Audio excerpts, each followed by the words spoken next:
Mene lawyer Evans Osebonsu ena edi ehyemu a ebe di kan kra medini hia ewa fidie su ni lawyer na apom te sei ade a Ghana mampani dada eye NPP amayoko na wo no ma ne beye mampani no form a government odine dwumadi kwa ahomegye mu no enche ye kra eye Nana Adodankwa Akufo Addo na otonsa ede frɛ eranum nimu a omude ho si wo se party fui entwe wo suntonto na de ombewu se ose efata no omamo na kwanya na obekure franka ede ama NPP na wadi anim ede akọ 2028 no na ene breakfast meeting ena ono omu nyina aya omadi nkomo se making kind krata ne kasa mafu ede ba abonten ebia na afewi yewram adi yenkomo no October 21st ena nhemdie no course so former president Nana Adodankwa Akufo Addo on Tuesday 21st October 2025 hosted a breakfast meeting with the 5 presidential aspirants of the new patriotic party at his private residence in Nima, Accra. The meeting was convened by the former president to foster a spirit of camaraderie and unity ahead of the party's presidential primaries scheduled for 31st January 2026 and to underscore the critical importance of a cohesive party for the 2028 general elections. In his remarks, former President Akufo Addo expressed his profound gratitude to the aspirants for taking time out of their busy campaign schedules to break bread with him. He stated that their presence was a testament to their shared commitment to the collective good and future prospects of the NPP. The former president reminded the gathering that he has worked closely with each aspirant and holds them in high esteem, noting that their candidates are based on merit and their significant contributions to the party and the nation. He encouraged them to conduct their campaigns in a healthy, issue-based manner, underlined healthy, issue-based manner that focuses on presenting their visions to the party delegates.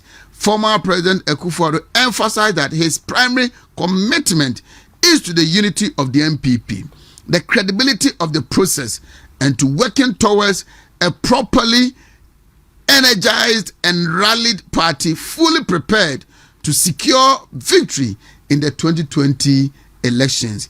In a significant show of solidarity, each of the 5 aspirants gave their personal assurance and that of their campaign teams to maintain a healthy but competitive campaign atmosphere. Furthermore, they expressed their commitment and that of their supporters to rally behind the eventual winner and uphold the unity of the party after the primaries. The former president thanked them for their positive engagement and urged the party leadership to ensure a credible and fair process to facilitate the unity of the party after their presidential primaries. The meeting was attended by His Excellency Nana Adodankwa Akufo Addo, host, Honorable Hackman Owusu Ajiman, Chairman of the NPP Council of Elders, Mr. Dankwa Smith Bute, Acting National Chairman of the NPP, Mr. Justin Kodia Frimpong, General Secretary of the NPP, Honorable Alexander Afenyo-Markin, NPP Minority Leader, Honorable Akosia Frimaw Opare, former Chief of Staff, Office of the President, and the presidential aspirants, 5 Nina Ekoi, signed Fatima to Abubakar, spokesperson to former President Nana Adodankwa Akufo Addo. Lawyer! Assembly Senior. In fact, my memfa akwanya isuna menchia watiefo no wahwefo nyina ade a wokin kan na mama kai na nabodi sapon Peter Alejete odo size nom chesa wo hwe omo then time na hu se MPP na konokra kwa na de compare enei de na esisi wa MPP mu a etimi ma ye lose power poto na otimu se MPP nsakraye ebi abemu a enye nsakraye papa was see etimi NSC from now. In fact, my more president, former president Nana Adodankwa Akufo Addo abaso wonia watimi aya. In fact, ade we na me hwe animu asenka beba ana etimi aba. In fact, Nana Adodankwa me ma no amo de wire na efata Every say, Adia Bakwa, and I'm a say, party and yet ne be na obedi kind. By said ye besi akan ye ho abomu na yetimi age to me na free National Democratic Congress hono eno ne ade a ehia because you see how compare NDC ni MPP ultimately say unity ni wo NDC ni more than MPP. The reason be that say me wo platform be bre so ebi wo have be wo platform no so wo hwe de obi si edese candidate bi a presidential aspirant bi a na are hokora kwa but asema ya na me kan say ye nyina ye nipa ba akopɛ na omo magina nipa no mu ni nyina obi afata. I'm telling you, Obia one an enso, and Obia one a positive and the negative aspect. Yeah. I'm telling you, and as any petty be out to me, man, obey me deliver. So it's not about any panel. I am from Sobia, why and Anika Sebia, Wakano or baby. It's not about any panel tribe Obia or belonging to. And I say, me fan say baby or free. It's not about any penny. It's not about any panel every region be, but it's about the competency of the person. And as I say, any panankasano, the Jumedia obitma babedia party. Na me hwe say ni panum anansia omo nyina kwa kopre na obi afata na obi anim de. Say me the fee His Excellency Dr. Mahmoud Bawumia me ba Honorable Canadian Japan, me ba Honorable Duchum, me ba Honorable Dr. Brian Champon, me ba Honorable Kwabena Japan.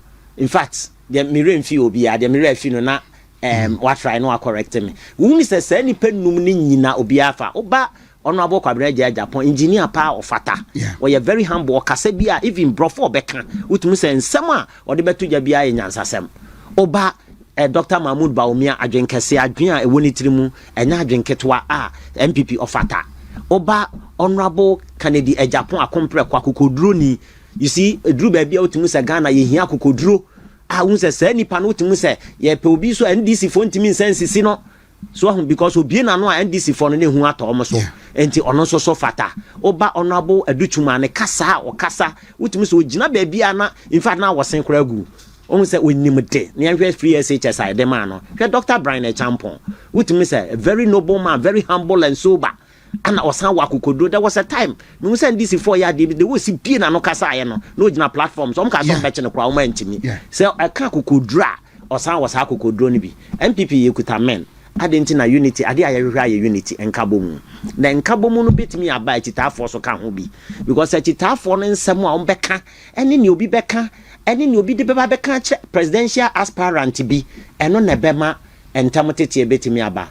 Whoever emerges victorious at the end of the day, the be na party ni be no edna bano. Onu no be a canvas amano. Onu no be a kwakodi nachi. Enti ehwe the den time or doi size mo, the den time na nabuedi saponom no mukra okọ Eastern region na nabuedi sapon na or your secretary. I don't know so san be chama ya. So hwe sa papa no adwumadi omudi no Eastern region. Wo hwe te se ekwam na battles no time Peter Honorable Peter Alanejete wo hwe omo time na so utimi se na party na akono na party na attract nipa na party na obia na utimi se samre na hu se elite party pa na hu se womanim for party etu hu se obia sua nwoma na obejone sa party ni bi de onsua nwoma kra na nam se elite ne ko ni nyina na o se de akiri se ono so support na ma party ne ya akono ye besre in fact the president aye sa nipa numa ekopre a presidential aspirant ni nyina omuntie na na adodan kwa Akufo-Addo because you say uni panyin adue sa oba abusuan na mpanifo nyina awu na panyin bia ni hono ma abusuan no bonsa etompan na emum so wo panyin wo abusuam na duru ba bi na otimi fram na oka mo bomu a di obi aye obi amfa nche ye nyina na ekon delegates mo hwe de ofata mo hwe de good people of Ghana ehwehwe ne say sa nipa wo mo de ne ba ye beto aba ma because eye nipa ba ko be na ebe ye president nipa mienu ntimi nye oh yes so de mienu kra be ya na de ba ko ba be ye ne vice enti efa ne say mo amoko numi kra ye mfa ba ko se ye de na ye vice a wo ye dan mu mienu na be ebeka miensa no so betimi abeye dwumadie bi e de afata masema da bia meka ne se enye se ebeye o member of parliament anase ebema o CEO ana betimi de aboa party no de me dwumadie a meye wo radio so yi eye dwumadie a me de aboa party no I'm not looking for something say MPP ba o ma me position if MPP kra ba na me mfata ba bia na I can continue and speak for the party because the be boa party ni na we say etimi ba because at the end of the day or the social intervention be the bar ebe boa me ama me ba bia nya ya Asanto senior high school ni bia ko me baby enya prempe ni biako so when it happens like that ubon se beboa oman no ye hwe National Democratic Congress omo ye ebebia me count om se omo ye party bia ya me tie from a radical political party edin pa me da mom no ye kan radicalism NDC omo ye first because power no kra no mo de omo no da nipa ye pu ye twitwu wo so declare patapa and omo di but omo timi convince nipa nyina ama nipa di omo achi ama say omo nya good well but let me tell you bi pa bi ani ho omo ya de ama man so also scrutinize his excellency John Dramani Mahama here ade ba ko pe na metima bo na ba so far ade am de be bo na ba so aye his excellency John Dramani Mahama so oma youth emrante ni bi position appointment mo mo di ye na journalist for otimi so di bi so call na memom MPP anya de wo journalist bebre na wo so omtimi mamo hwe adwuma wa ye wa hwe adwuma keka ye a ni nyina mu MPP ba wo so omtimi mamo position na mo so omtimi ye dan etimi bu o man ni bi enye nwoma nko an ye di bu man be nipa no dwumadie bi obetenya brofo ne ye di bu man enye lawyer nko an ye di bu man enye doctor nko an ye di bu man be nipa no dwumadie bi obetimi aye de aboa party ni bi am ya ba power no e ba sa wo mo nim nwoma no be ka kire o sa ne ye de mu nyusu ye na ba sa mo ba be wini an mo yi 10 series ama enti de na na do ye omo man ka bo mum no mo nyusu omo a omo nim nwoma ni omo ye he NDC betima fa police fo nyina obi ni certificate nso no wadi police. Oh yes, I'm telling you. Mezo omo wo power onu obi ni nam wo area mote wo na wa 2-3 days unhuno ebedi wa ko baba no she uniform ba minim say tiefo tie me say MPP are learning lessons. Of course. And this Ghana former MPP akwanya biemu a Ghana ni bia wo support MPP a woni soldier woni police now fata say krono sem bia ni wabra bomu no da MPP be wini power na MPP de mu nyina be ba on board MPP be mama dwuma MPP de journalist fo nyina be ka ho MPP be ya moman na yakono ama asre his excellency John Dramani Mahama ye aka 2 years pa I'm telling you oba ye o giant nkrofo nko a no only prosecute sprinter bus ato force mokoto ye aye sprinter bus enye ambulance because you can ambulance facilities are e was so called ambulance mu na obi ye finance minister na o ma o creditor yin na otimi de kokko yi sika no a enye causing financial loss to the state ye ja no oba ye omu nyina ye ja omo ene wakofa count a wode abo MPP ni ya Mustafa Hamid 54 count and let me tell you now I didn't want to even say it our national so ma said ya umbete because the more now my charges na ya more no the more na case ni delay because if I'm a lawyer for Hamid so for I think from 24 I'm telling you 54 count into the 54 na bono no every single count bia ya start ya minya issue ha me raise your objection understand that you raise your objection kwa no ne enko bi kura mesa ko ho appeal asan akwa ma court to decide ye nwie no 54 no mu kura mu 10 enkomra no na wa mamu ayende enye sa wotan obi a ofiti ya wahu atene general okasa bebre isa obi a me respect na as senior a wasua ngoma yie a ifa okuta ne PhD e wo law wasua de ye batunim adwuma no ne a efom batene general timi kasa sif ubonso wakasa wo afidie so abonso afidie ne wosu kikikikim asif satene general no oba kakai oba becho oba fale ade na enko ba bia what as enko ba bia wo ye lawyer na ahwem wan se enko ba bia what as kwa adubu ahenkesi afi de onipa wa charge no so ye criminal afi kra so osa be use no witness bi ubetime use prosecution ma kwan ba se wo ko influence no aka tese be true statement say efadi adubu ahe no. You see, if you look at lawyers, powerful tool back one, you find a cross examination, and then re-examination. Scholar be can say re-examination will do the Humpty Dumpty. Say if you are re-examination and not cross examination, at the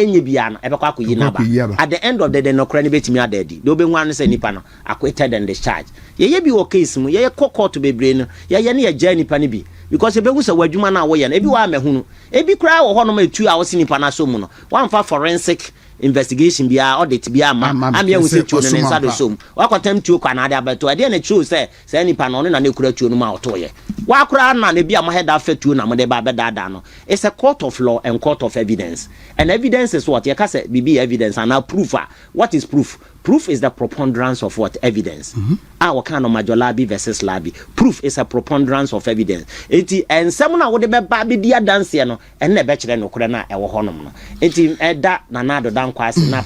El aspirant no BNT no Urakane dia Japan any team Dr. Mahmoud Baumia Dr. Duchum Brian Dr. Brian Champon any Urakwa Beneji omunyina nkabum ba de obe win bia no wa win. Nana Kwame, I have shared with you some of the pictures of the engagement today.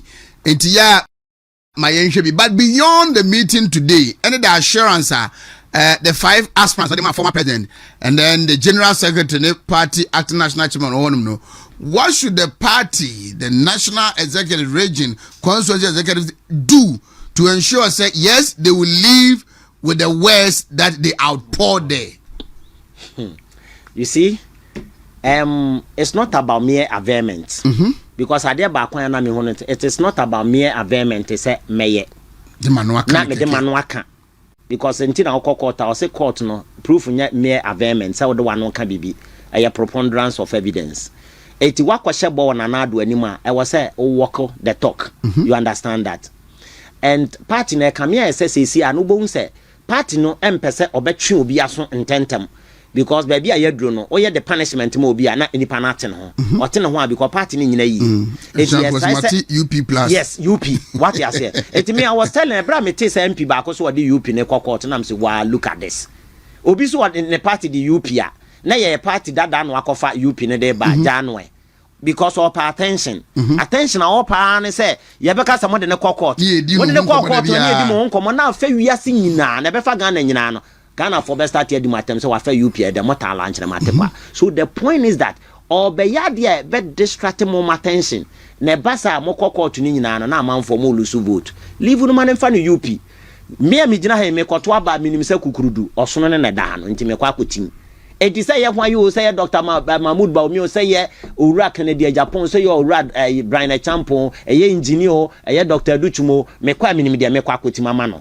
Empo obia ordinary person on Nam Street ma okon onim kukurudu no onim NDC. So leave him. Eti dia make can say omo obey omo modena say omo kasa mu ebeye ade omo achi tafo because mesre pa say enhyiamu ya yehia yi minim camp bi efi Owura Kennedy Japan camp ono on kasa nkyere omo sanso na mekasa akere Owura Dr. Mahmoud Baomi ne camp ese ono so nkasa obi te say Owura Abronye omo ne nkasa. And found many can see a walk your dirty linen. Our public. What you say, no matter the Owura Kennedy Japan, ayeni bia on fan che. Na on fan chesa ne brother penny. Because you see our started campaign here, they were remaining silent. Why you calm? Because of our baby. Then so ebia obia ni sunu ne background baby a free. Ubon se bia mimi gina court na me kasa ma no dem pa me bubom. What you say, ayemi nature baby a di me free. One wa downfo bi be ko okasa wa judge bi ho a omubom. Otono bo ne kasa.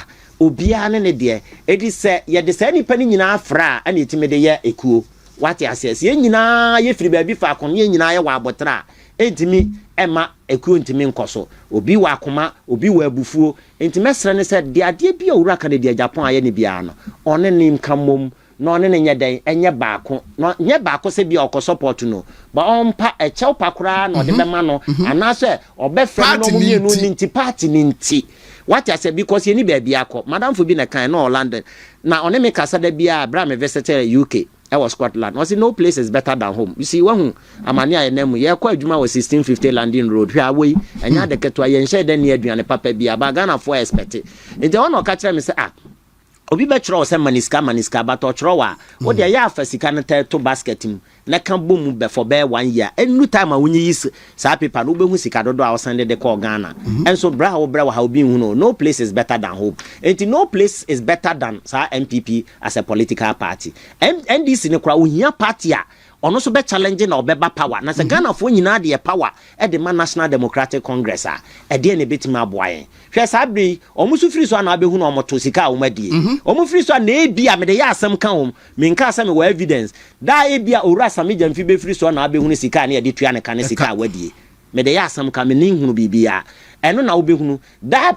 President Mahama be free so na abehunu ne ministers omo so de show moto de ye Owura wuntumi sa bi so be koso wo ebia NDC penso ama omo so NDC MPP so ba obehunu bi na chese oman ni ye yo ene ne nkanko ene hia what you say enti wo dance bia wo de bo obi na wo de nakọ akogina court ba de mesre ne se enne so hwe se de omo city we ye wo mema fan fan a omo nyina nkasa so omo ka omo ho bomu a omo betima ye nipa baako na omo nyina obi ekuta adwene kese a obetimi de abebu na obi aso won hye na efe kora kwa so what you say enti mesre omo se omo nyina nkamom na omo chitaafo ne hia wo MPP platform bia so a wudi any aspirant bia tem bia no eye campaign na wo yetia MPP enti yenka mo yenka nsempam form ho na yenton wo mo na omo ntimi nyato na ye dan ba kwa na mienu na be di president and the vice. But ye wi a dwumade bia wo hwan mo betima obi betima kwa ambassador obi betima ye CEO obi betima be ye niema bebre ama aboa Ghana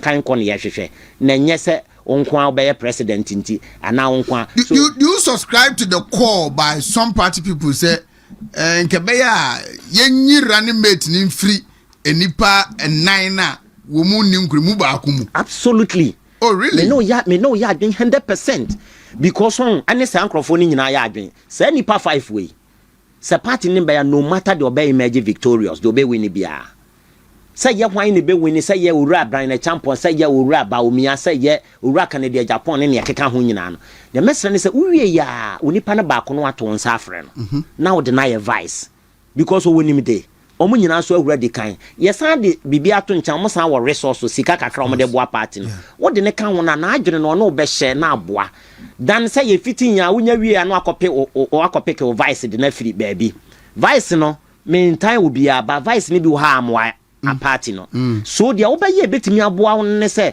nipa we nyina omo ton omo ho and every polling station every constituency every region bia no wakoho and nipa omota na chi enti wo de ne beka ho a obi beto ama enti mo obi nya aggrieved e pasa kra de obi beka ne say nipa we ne wato ne nsa free enti say ye owura Canada Japan ana obe win a emfa won say owura Dr. Mahmoud ba omia be vice president obetimi ato ne nsa ompe ono a obetimi ato ne nfa owura Brian na champion say Dr. Mahmoud ba omia so win a say nipa mu bia no mesere ne say onto ne nsa mfre emfa won say owura Napo is a very nice gentleman but owura Napo ya na metene ne ma ase ompre edu ba bia interview no ka tense emfa won so why vice president say ye Dr. ba omia ne be win na sa Kennedy only problem because omu nyina ye enipa ope wo masem that means that on rush in life you understand that ebia wanye vice president e be fit no baby e be fix no so the mesre ne say enipa num no yemfa ba akonye vice president na party ne I say lawyer Evans so say bonsu na me ne di komehwe say onobo kodwo barahene bedi akon ebeba na yenwura mu na lawyer de emra na ebe wura mu kakenti yenwura mu prekope na yennomu sikwai mamin tuwe free one man sana ya be call emrashabeja fon wotwe a umo asa ko relay LGBTQ+ no eso de na as the AG any OSP se kura no mu twe o se ntokwa no mu kon se menteme ho ase o se ye ni ayeso ye wabonte a ye nimra mu no na ye hunu se ya asem na so enhye da nya asem bia lawyer yeah I say OSP and me from day one and medical ka say OSP no ne dwumade mani nche ho aya orakisi ajabe because ohwe na kamia say office ni akriti amano na original ketua ana odi ni sika but OSP ni ntimi nya adwuma bia amfa ma Ghana so far but times o mon toka ni nyina efa ora Kenoforiata next tradition because OSP say me de niam agu akwan mu even me de ato international website me declare no fugitive ese e was say etimi ne ba o yeso so oboa but was say with me my akwanya na ade to me my na ye mom atene January na ye kofa na de ne ba you see mra no e wo ho kwan a obefa so a so pese we extradite na obetimi e de na ba in the first place but the enemy bisa ne say initially no mo ye we nyina charge ben kra no mo de abo ora Kenoforiata charge ben pana na wo de abo no nti a o hia no because utimi ko na wa declare ne say we are fugitive ana me kan say ansa na obi declare e wo bone ben ansa na obi declare obi say we are fugitive na wo so hunu bone kra wa ye den wa ye na hunu say me de na kra akwa gina court ana asem say na me de ball no na sa asem no wa ma ameyi na no no wadwane OSP started ya this ade me we nyina ebo Raken Oforiata or started ya no abegina we fugitive wo if you don't come I will arrest you I will do this that means that oniju media woye I think say no nti na ama ora ayini enso ne nya issues because of he say ebia anya adwuma na oye no but the point is he who seeks equity must also do equity ora ayini e de empa no so ba e watimi aye or started the ora ne nema so de ba man for until said na ya president ko ka kire de say mon try na mon nya expeditious trial e ma mente sa mama mu be kwa wie na mintimi fa enipa ba akokora ntu that means that also the same thing na we because ayini so kasasa aye honorable ono so kasa sa dia bibia nti omo mienu ntokwa we there. In fact, I don't want to delve very well into it, but the American say who issue etia Oraken oforiata ko yetimi ma judgment in absentia. Ubetimi de na ko gina court ufi say wo charge na o ma na what betimi na ko gina ho because he will be ho no ma say we at large criminal cases empro enti one level cases and charges against this any pana ubetimi processing na ko akwa court okona court di asem no ama ye betimi ama judgment in absentia ye ni ha na di tamaklo asem na ye bu anofo abra na ote abrochira wa ama eti owie na se fe wo pese okofa na ye okwan ya fa so aye de kokofa no eti we ntokwa bia ni ho ana chinyije bia ni ho so fi say Oraken oforiata ye 1 or 2 things are enye say wo invite ne say omra meboa no make you case so flamboyant for you. You see, the burden is on the prosecution to prove beyond reasonable doubt. So accused person there obetime remaining silent without even talking. You have to discharge the burden. One case of prosecution, when I say what discharge the burden, and the requirement for that burden is almost about almost 97%, and now about 97%. Actually, say nipa we will prove beyond reasonable doubt. Say odifo, and I say why bonny. It is what to improve sa niema we nyina no a na just accused person na make you case so flamboyant for you on na infra bruchirimra na o metoto na no ansa na wanya asem agina so na adna ko gina court. So fee say okwa America no ma any other advanced countries no prosecution no obetimi aye ni hwehwe mu ankasa eho nya inquisitorial trial eho ye die ya bi. You see ye inquisitorial trial eno no ubon say judge na ankasa wote akonwa nu eye ni hwehwe mu okọ French speaking countries na inquisitorial trial eno judges no okọ French speaking countries na omo ankasa na ye anglophone for no ye brofo no ye the cases of similar nature and ye the rule omo the judge na timi sorry free na akonwa na ono ye ekoye hwehwe mu no ahunu mo no kore. No be so you don't need the assistance of the accused person. Say accused person na meboa na toto na no nefa ni fra bruchire ba o metena office one on one no abusebusa den nsem na wanya bibia agina so na kwa akogina court na owie a wakoye ne de owura wuntumi waye ne bi na ade na kwhye dem abra papa no kra no wo problem wo treat no ho na ade na kwhye wa no akaka kire nse wo hia Jesus Christ ansa na yamane bail. You understand that? I don't think so. Mimi ni Oraken oforiata kra me ma. And the movie say government no the whole state is against one person. Any state back ono otie nipa back nti ufi say mo ankasa ma ye mo hwehwe mu ya mo bibi paditia Oraken oforiata. The road is there. The court is there monko. Na monko emfanim process in court. Eti mimi mom there santokwa no moko no anyway.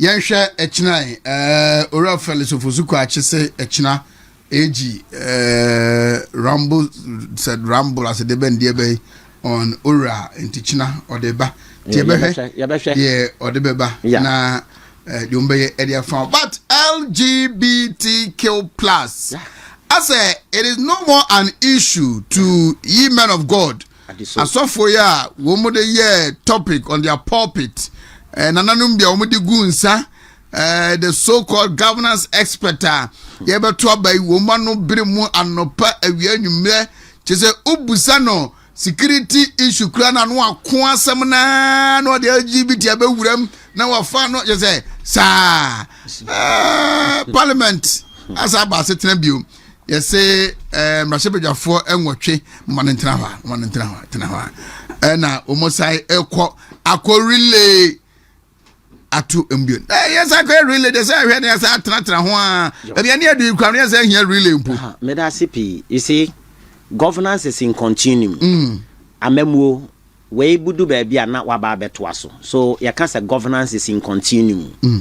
Now if parliament no say what the bill kwa me ni omo ya adwene say if parliament no awu enti bill bia what they call no at that time bill no na omo pass bill no na it was left for the president to for the bill to receive the assent of the president. Now was said bill no enya president na assent man sign and enye na nado dankwa Akufo-Addo na kan say on sign. The point is that at the time he was about to sign and obidiko Supreme Court eso okwa challenge ekura say sa mara na ye de aba no wono woni aban nya adwene say aban besan sa mara no kora and the Supreme Court and decide wo ho hwe NDC for the year campaign pa His Excellency John Dramani Mahama SSR LGBTQ no Aya Nana Kufa, them Momoka said the Sebio Manusis na so Dr. Baumi Akraye, Dr. The vice president, the presidential candidate. Yeah, Dr. Matthew Opoku Prempe. Omo de nam platforms are gay. Yeah.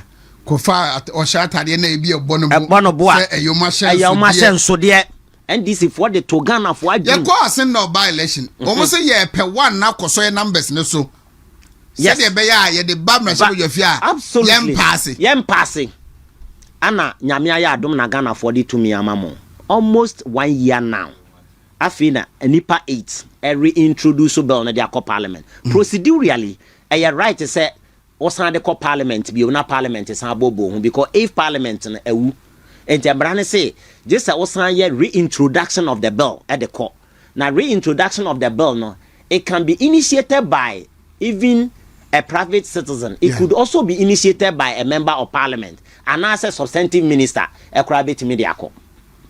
Wait there President Mahama was very smart.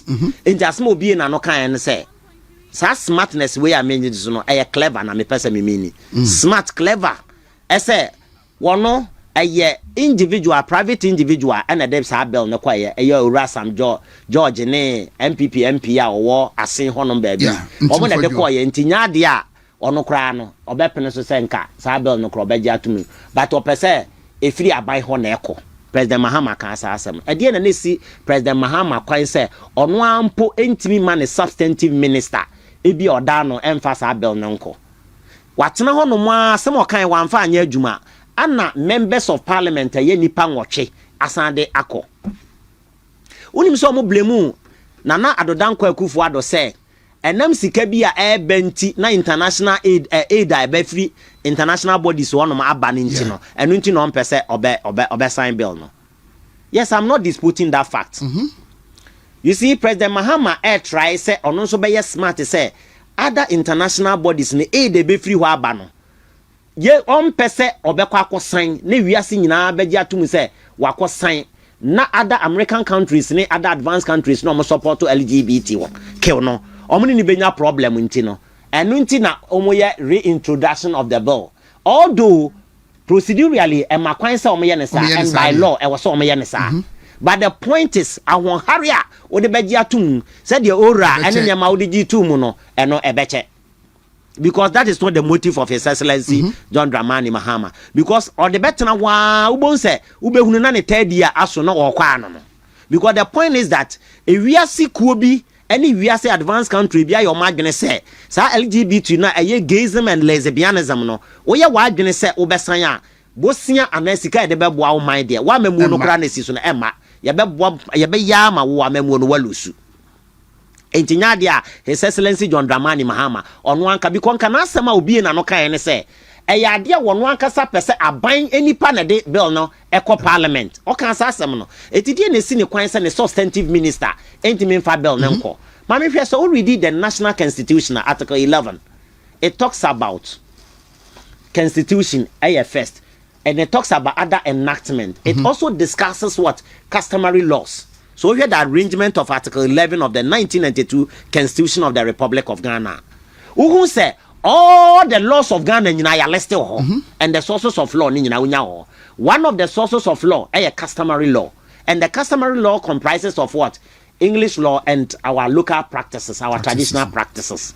What are the practices of the good people of Ghana? One of the practices of good people of Ghana, no Oba Santefone, Abonofone, other region, and Knina, Obi anywhere, and Isrimu, Obi anywhere, Waji Tumutumu, Etum. Oba Encremofor, your religion, Ayasuma Encremofor, Omoyintum. So customary practices. Oba yan ananoma boson some forni omomo and some abosoma. Omunyina so enyintum. Oba a Christo for so omunyina so enyintum. Eti per the laws no. Osha enna oba your criminal procedure your criminal code. It fronts criminal on code it. It fronts on it on natural canal knowledge and also a mouth kind because they are unnatural. Enya de nyankopon ahyehye. Ede ne si Ghana kwan senti ntimi passe sa bel no. Na mum ye gina so ne ye kokwasa reintroduction na de ye me ya ne se asofo akukudam e wa ha etamaxen asofo eda Methodist church omo wen asofo that Roman and sorry ano omo wai Anglican omo wai asofo asa individual asofo one man churches omo wai na jegezi no omo wahi ene sa papa ya no otimi edidi Akufo Addo atami okasa no akacha stupid wan sa me refili Kofi Oduro mo wahi etidie nkwa na His Excellency John Dramani Mahama why amamu anaso wachechire mo muntimi ma out na mo mameka. I'm asking them today. Okay, honorable Kojo Banahini bedi akwafere yasre na waba enti mamema na kwa banamema lawyer Evans Osebonsu enyina hombe kakra chief na eyede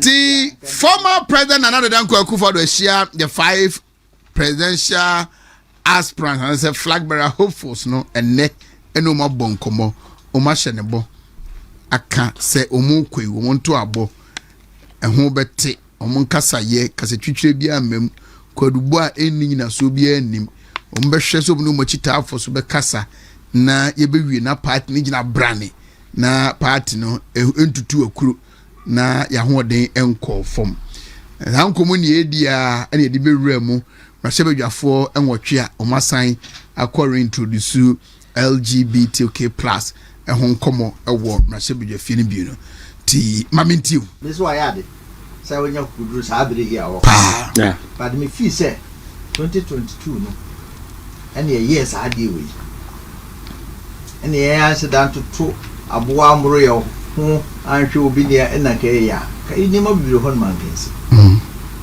ebre wo msukura so de ende wo kan sa time here gare no mwase sa nwe gumo wie social media obi a nkrofo kan nyina wote ebi ka kusa asefo ntokwa ntemi elusu ye bi ka ba omi aye eyade atene ba bia wie we ho we a enyeyi nso asebie ni wi ase a the second job. Yeah. You be win, that's what we need to know. And there's where the papa couldn't bury. Absolutely. The tears, yes, I knew who says happy to me. Nay, a queen, and Daniel Cassania, and so that's it. And so, my dear, the piano who to me for Senam's catch a bottle. Oh, just one meeting. Say, Nippon, the Bible would to me a friend could never be near say, Bunyan Topano. Now don't sapine cause alcohol. Why you be a papa or smoking? Go Abian about when you went to one fat or crying and he'll be cheerful. Do you obviously a caco to your baby proud? Wow.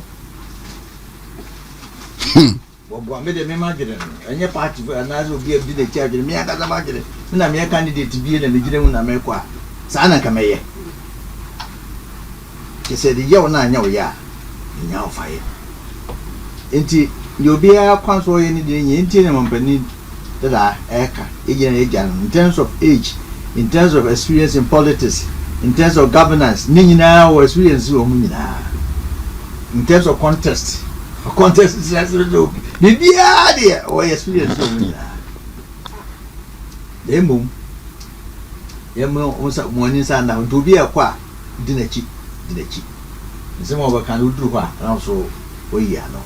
But in terms of being a bow, we are new year. That's all Hennessy between to us who did so. And yes, I ain't I. A brand year, a year, and so the person can you know, Makamagana for taste all over the country. Social media bar go. Yes, so say, get cry and give a key a boom nanka near Mampany. Oh, a mamuya. I saw I had to teach the Amanui. And nurse for near teacher for a demonstration get communicators. Yes, a team you know defend the party Cassie had it as no more. Agenda 1 with Jamon go home. It's somebody your friends a cheap compound couldn't get it and on the boy. You know, these are some of the things I say. I am a bit of to born up with fear as anyone. But the Penmute a former open subservient auntie, the Guinness in Piazua. You, the Mampany, that are a bonamasso. That's almost on cocotti. The best answer. Cadia, a queen. Behind hidden. You must say to be a gusua. The sushi delegate now. Stitch him. wan chiri mu ngo ye obi a ba ne aka fa ho chiri mu so wan chiri mu a aka anfo se ye yu no wan ka se otiri mu a be yu be boni ne nse se iwi om nyina be tia se so mu ye mpo na MPP no se ye wini ne to so mi no aye ayiya nke chiri o Ghana he you see the LGBTQ plus nti nkorani the XYZ crack nti ye huna de kro mampani wonti min sign onye na dwekwa so me yaka fa so ye mfa nko school na ye nko kire eni na me ka asofo no ko no ho no buo mo ba se ekura na mo ko mo ha mo ko nkoye na ye hia mra bia mampani John Dramani Mahama yi me say asofo no ko duru ho de se obuo mo be de na mini ho esi obu won ba mo mre ho no mse nti we na ne esi Nyankopon na yi na mai ebi no masem o kai no we ne esi nyame na yi na mai nyame na yi na mai edi po no atimi gina bedwam e ka se politics de wodi ntro kakra o se ase no timi ka se Ghana for de enche de reserve say ni pai no aka se o me ba metwam anu ma jetim so ba obetwam oba ya no da bi o Emrano amaso ne penso. Sam George minute we that's what Ghana ha. That's why yira Sam George. O kasana ni huntrin training 50 teno. Ayira. To aje Christopher Jumi nyina na yamano. Ne kwa de TS o ne ayi for internet for no ho ne na eko. Sam George. Nani yeso mu ko international yokuja to ho afa ne ba gitikai watefa ngurem ko odwane o mesan we are kano countries be as sign they are still surviving. Yeah. You see, we have not come to realize the impact of Sadia society so. See the impact of Sadia no society more ke dimirika na ho se sign. Rwanda mo nyina sign. Obroni krum oni abusuyan obusuyan ne aban ntu yare a edokoto hospital show obi a ma hono obi a fa ho tiniema be ya babo ho ka mo no obesi ho kwan. There are medications and other things here dey obroni krum e wo ho yen ha se obi kurati so papa na unu bia mo ye kwa vrema o society ni hu ni se e taboo. Pibrim ne gan yen hihye nyina atman ko de ma se so dom ne bi wa Nyankopon de bufo hye wo se ne ba bo a kyero no bo a me so me bo a ntiade a e wo man mu a e Kristofo nkramofo abosonsomfo society bia e wo gan ha bia we front on it. If you say the impact of such in society mo e gu abusuya Nyankopon amone sa obema ni ma nam no woni yesa eye na kofa bema ni bema bia eno so woni bia eno so beye ati yare bebre na eba na sa yare na eba no aban betimi aso ano ebreki society norms nti oba no number bi na bema no so number bi abrodi kwa de omutimi koto sperms na say yaye na ye di akoda no so gate o de ni aye na omo na koda ya wo no ni papa no nam ho e ma mienu se me ma mienu ya ku you see a lot of things sadly we was say mama fo nyina ni wiase nyina hu se Ghana for the odman ko anya bro na so mampani na no asemo kan fidie ne gya no nti su na dane yam so ora ne mra bia nta kire so man fa anya adwuma oni ba ya fa anya man fa anya adwuma den yeah ne mra bia nta kire se na lawyer ka me nsu amra na so dokuna atroase de we de anu za ben ye woni o ma chichire yen as Ghana for eni na ware mu kura no yesi bi the ordinance o mu kokoye baby eni woni ye ni fie ni dimu ko ye wade ni waso dem ansa ba so for do ba gi atum no buza asa ko ye fie de no ko ye fie eno ne ye gitum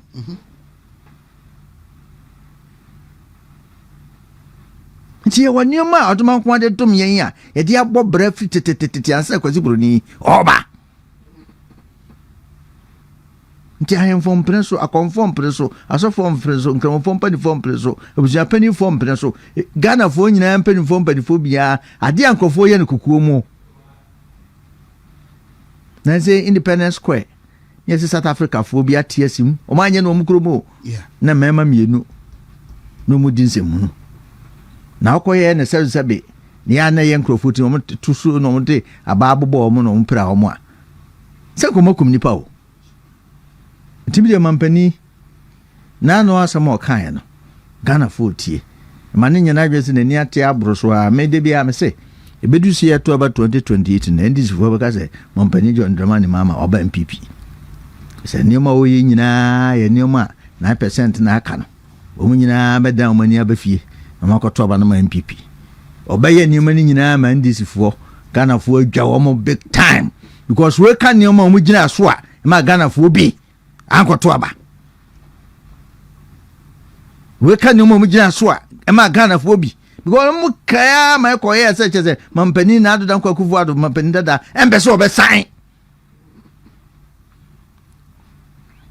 nanso na nyo na restaurant obi na de court nti Ghana fo ye nyina ye nti ye nyina jejeje e kwanda ho ne fa nguram kwanda ho e fa nguram lawyer obehwe emabunu adwuma won sansam ne anamawa aban yi etuo se odebeso ano ana se obekwa akohwe eye enka chame pachama won't be say adwuma be no oye sesi aban yi enyuma ben pa na Excellency John Dramani Mahama oye free SHS cry ya hwehwa ama enkwala na agency mu no because oba na ye wadwene se wo reset enti obe saki obia de na free baby o wa any how na reduce one community be school memenda edru baby ma free SHS on MPP shase no na onse na omunya problem kakra na omo start se omo rectify problems na enti edru baby omo solve problem no wie to bon so benya school placement kama na de bia mabium because I Independence Square man for no muko group ni nyina giant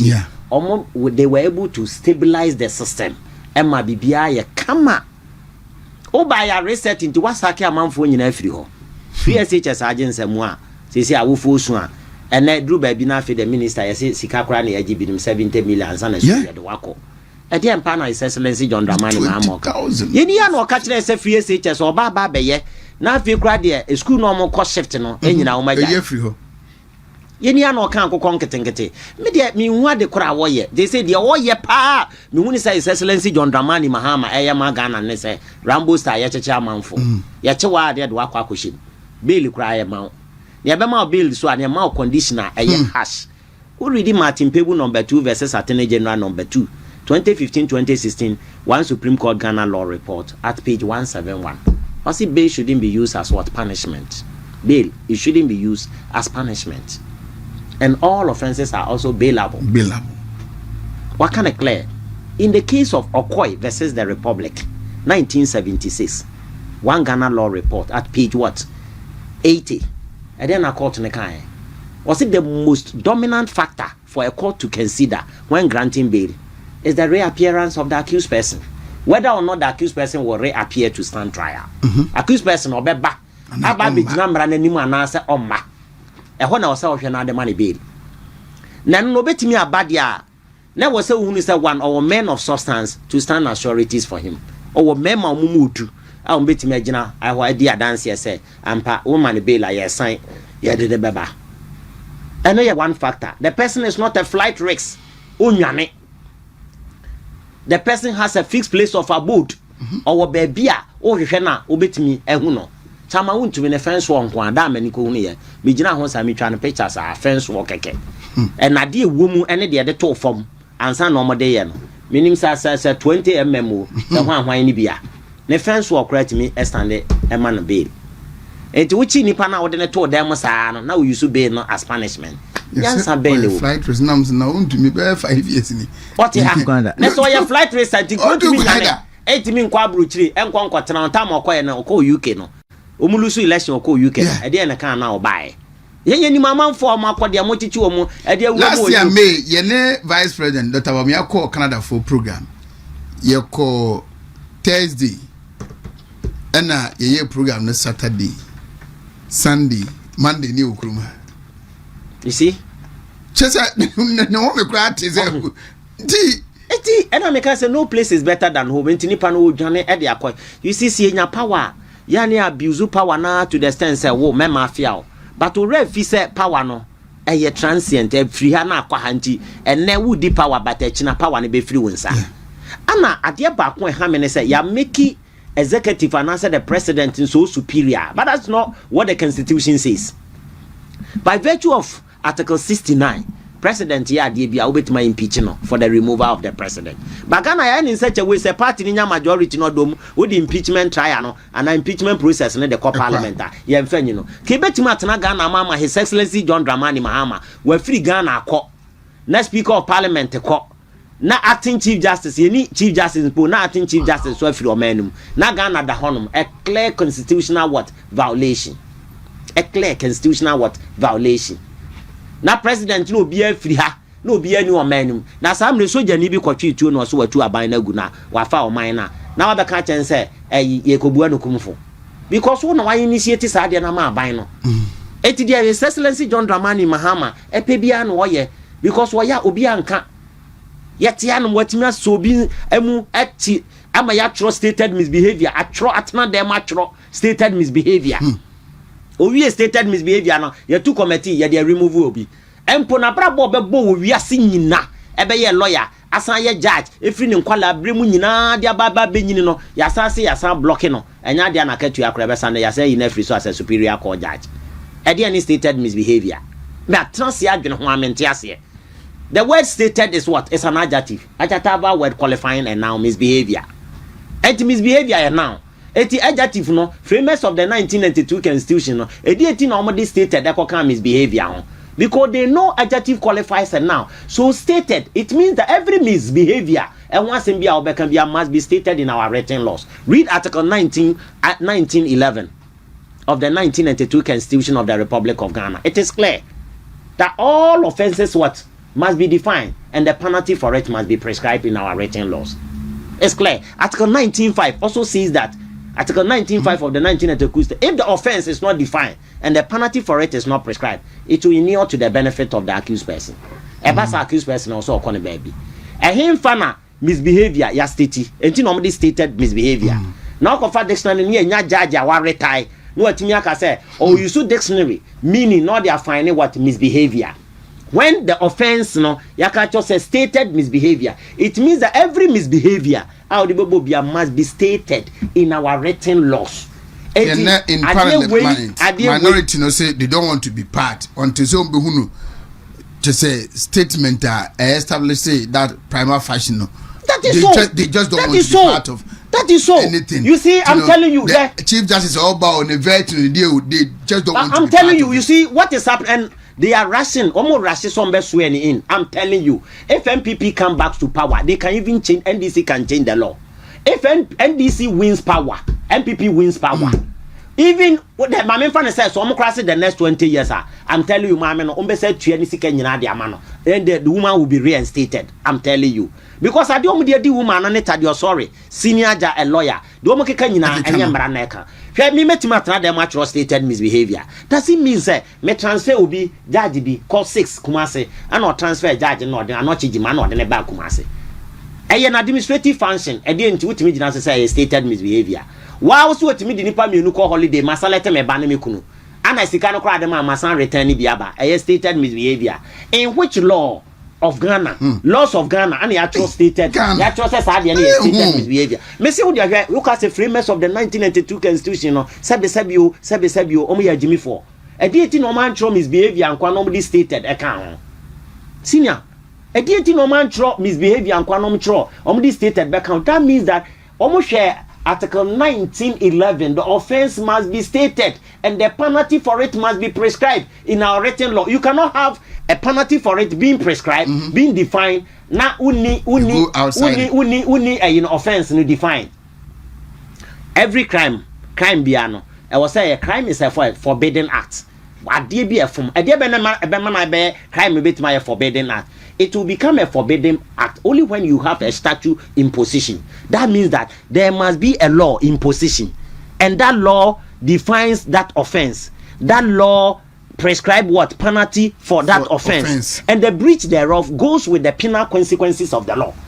That means that every offense be a waka wasim be and I will say we're defining our written laws. And offense no so bone no chrono who breach here the penalty for it as that is what we call the penal consequences of the law.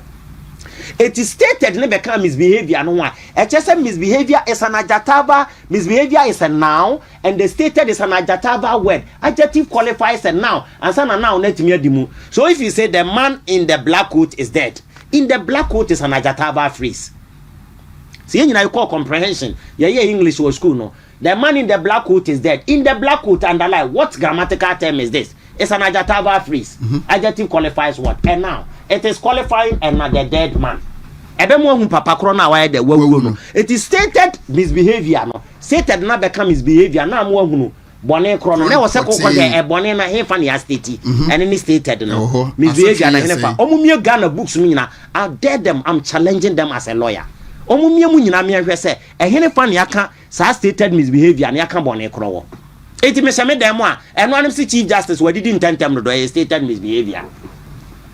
Eti de omo plan say wo mu so ani na ebe ye kakra na omo akodi define 146 ni sa afi de be prescribe by their friend stated me. All lie. I'm telling you, the day MPP will win power. Any MPP anya dia ye beto bo na dia ko almost 146 no mo se mra kra na. If the MPP need members of parliament, they should use veto power to change that 146 no and make sure say Mame Isaba Araba Saki Tokono Nisika nyina omatu amano. If you one day cry a bury and state na omo area state. Chief, what kind of this country near managing is ano? When you Ghana force so. His Excellency John Dramani Mahama dey we are what you United States. He's a bully. Oh bully man. Christian Council, charismatic churches, and men who say so be back Ghana Journalists Association, traditional authorities, National House of Chiefs. You are bullying the woman like that. When you come up for as a Ghana, they are charged on Mahama said, why should this happen like that? And this man let me leave this country. Now, the vice in the country ha. Now the same time Speaker of Parliament in the country ha. At the same time acting Chief Justice anyhow. Now you need Chief Justice so. Now country net me da no nam Togo ni Benin. Owie ya and constitution no hwe mu the 1992 constitution ni kwan say o man da ho a minute kra. Now president to a clear violation of what constitutional breach and crisis. Yet you impeaching na president to go so to one. Can you do this in Scotland? Can you do this in Germany? Let's obey my asani and trial. Chief. Aba. Emrante. Ara who? Emrante de see Ghana. Yetu omofo. Buy the napco na mfienum. Oga kan mo say mfienum adwuma ni ho. Yeketi napco na allowance bro national services so. Ebi de tumi your masters ebi de ware kikiri wie no bebe 50% ya form adwuma obi nso anya bifoforo om yen kakra. Am say hey! If you be in SS, a member we nursing training, a BSS, a member we teacher training, a man ten about a bit of why the machines, my mom's juma, and then you my baby. Monsorin Pion to a bow, Munko to a bow, Museum Court. India was an omquese, who could have tuning conformity be the state capture. And the Brian Champon, a quackoto, snitch for die, and also a quackoto. La Palm Royal Beach into state capture kufu de nebusian fo didi ntina mudi munya binni nti omde omonkoto obi obedi aban a nipa ofa nso nhwe maburo djuma yeso wose se opadjuma ko pension san e twitwa fa gu kwa ho pabo fa abo bobo na boboa ne nyesa papa na ya sa bede na nse do abeka kwa de adutwam na maburo ho de pe mamudu ba omia na mobile money for 900,000. Mobile money and probability nti etimi ye nipa 900,000. I did drone by. Enyuma bia bibli be ka ho an pipi de ba ye o. Amam for de bufu foforo. Se yenkoto aba. Me say ekwan e da ho. Ene mabude yo ma yuso be fanguram. Ekwan da ho. Me say be fanguram. na nipa na no obesi usu a na nko ansha o ma enti amunye din na komde wo mo ekuzi se nanu aba ba betui o betu ni ye ifise bibia ni ho betumi 24-hour economy o de bedadain bo obu se wan dime nya explanation bia ndisi for dime nya explanation bia fa mai on 24-hour economy am ka so bebie human banking na gusito no we so no mo so yes coordinator as executive de be ma 24-hour gusito de se akuma anu nyina awe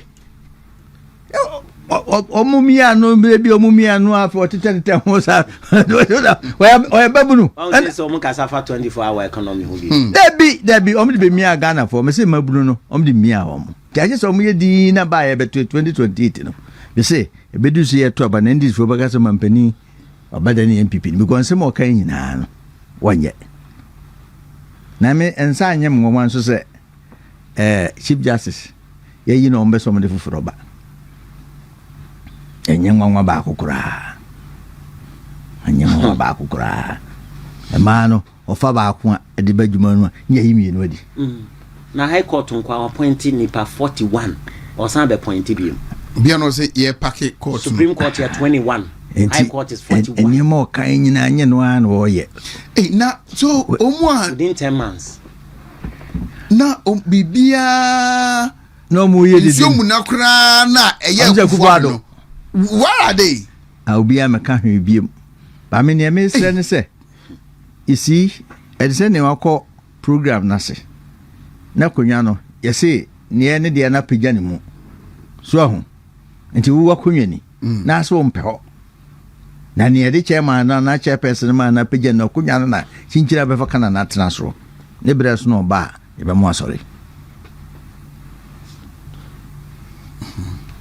Pudiano na nchino anka no to na wo konfo de amawo tumi edane de bia nkofo wi fi se bia parliament no ma wini bebre vote no nti na sanke MPP ama power da o from ampani kufo se ne nya de bae na to dance ra enye ayi force so na wo no ni sika na wo no kan de ko bia nko position da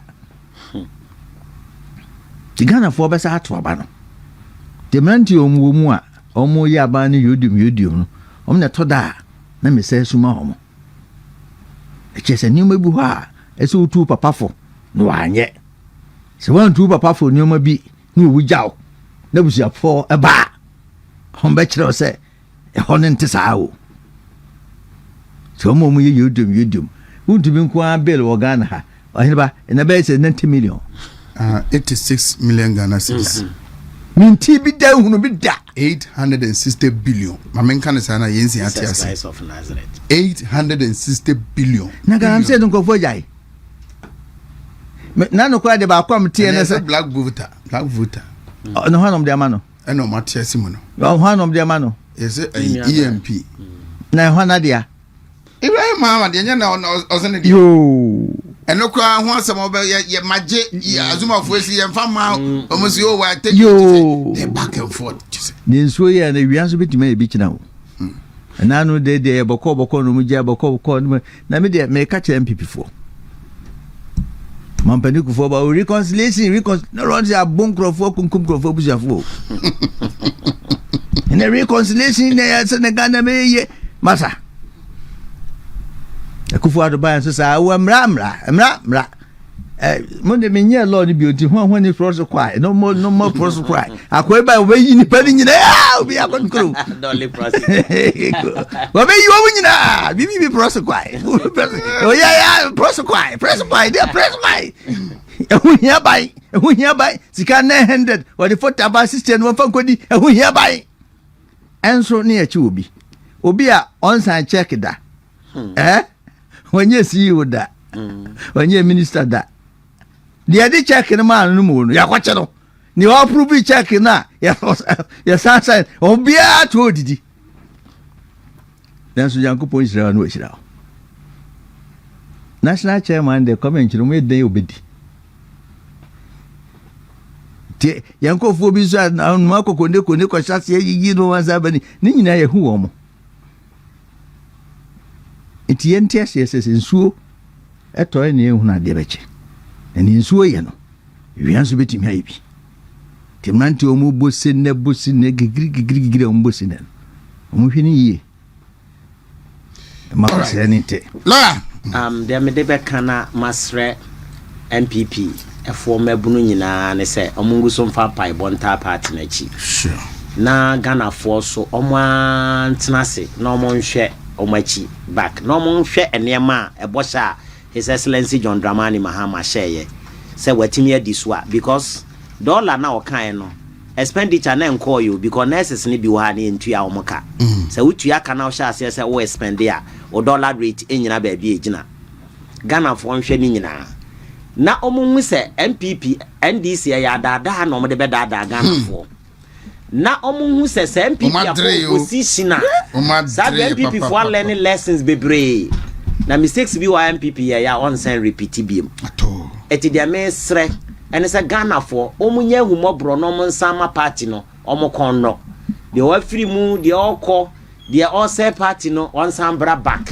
Na omunyina amienka mom. Because ya ansa ma Ghana ya ton my Ghana ya de ama His Excellency John Dramani Mahama. Na da aponchina ni bewu ani ebehu ne tentene. Da abo aponchina ni bewu ani ebehu ne tentene. Da His Excellency John Dramani Mahama na memu bebe wie ani ebehu di apro na memu etuem. Ya me waka kire Ghana. Chief me da say Lawyer Evans Osebos no honorable Kojo Kwangini bidia. Ne Minister party for. E kwanda ha amomo yemfanguram. And a Ghana for years, say, our four was up to date and could I inquire more passing on Mumfili. I want to make a answer. The mouse, what a Kumasia near the old court, by be at a day the crowd wouldn't even Kuskun, all like agenda and say, Mamma Kuskun or a pejma. Because on wouldn't me bomb you may be a Tiantiasia. No one him dear, and then moi so between dear boa party no, na boa Ghana no. Here go to your bay. Mampania to your fool. Nti adwobremrem nemu se utu okra no fo utu mamane fo no utu okra so fo mebo asesa na tie ana utu kra fo no na mawo ne nso yetunu fo ye nyina yenye din na party ye nto ya banwie ni nya kandini a oboso betime agina ho masensem bi ekwa obetimi no magina na otime dem fi se mimi kodoma na hene de ni obetimi ne NDC fo timi dia yemu waye bida anan ye hu from 2008 or church or no more be Dr. Mahmoud Baumia to police station for Munti ni obi aka na mumfa mo aba ne beboa no munkoswa na munye ne moye beda say